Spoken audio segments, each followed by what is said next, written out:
Draw your design on white paper with a black magic marker.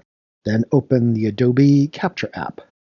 Tap the camera icon and tap the shutter button to capture your drawing.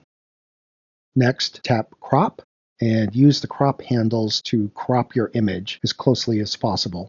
Tap Save. Now to refine the image, tap Refine and tap the paintbrush and use the paintbrush to make your lines thick and as uniform as possible. You don't want the lines to be too thin, otherwise the printer won't be able to print them properly. You can zoom in with 2 fingers and fill in small gaps, as shown here. When you're satisfied, tap Done. To clean up stray marks, you can tap the eraser and zoom in. Again, when you're done, tap Done. Finally, tap Smooth and tap On at the bottom. Notice that the rough drawing will become nice and smooth and much easier for the printer to print. Finally, tap Save and tap to rename your shape.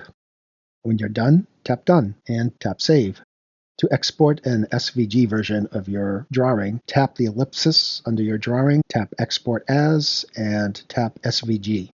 AirDrop the file to your computer, and you're done with Adobe Capture.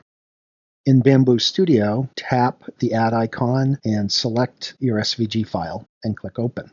You'll see the file is much too large, so click the Scale icon and reduce either the X or the Y dimension to about 60 millimeters. Whichever dimension is largest, make that 60 millimeters, and the other dimension will automatically reduce proportionally.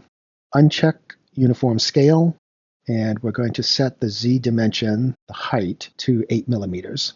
Click on the build plate to deselect the model, then Control-click on the build plate and choose Add Primitive and Rounded Rectangle. If it's not already selected, click on the rounded rectangle to select it, tap the Scale icon, make sure that Uniform Scale is off, and set the X and Y dimensions to be 10 millimeters larger than your model. In my case, my model is 60 by 60, so the dimensions of the rounded rectangle will be 70 by 70. If your model were 50 by 60, then the dimensions of the rounded rectangle would be 60 by 70. Set the Z dimension to 5 millimeters. Click the scale icon to close that window, then Control-click on the rounded rectangle and choose Center. We now have 2 separate models, and in order to print them, we need to combine them into a single model. So we'll click on Edit, select All, or on your keyboard, you can hit Command-A to select all. Next, Control-click on the model and choose Merge. We now have a single model that we can print. We'll click Preview to see a preview of the sliced model, and make note of the print time. For this example, we want our print time to be about half an hour. When you're making your own models, you can make them as large or as small as you wish, but for this sample, we want the print time to be about 30 minutes. To export the sliced file, we'll click File and Export Plate Sliced File, or use the keyboard shortcut Command-G. Make sure to select the micro SD card, rename the file, including the print time is a good idea so you know how long it will take to print, and then click Save. If this message pops up, then choose Use 3MF. And to eject the SD card, go to the Finder and click the Eject arrow.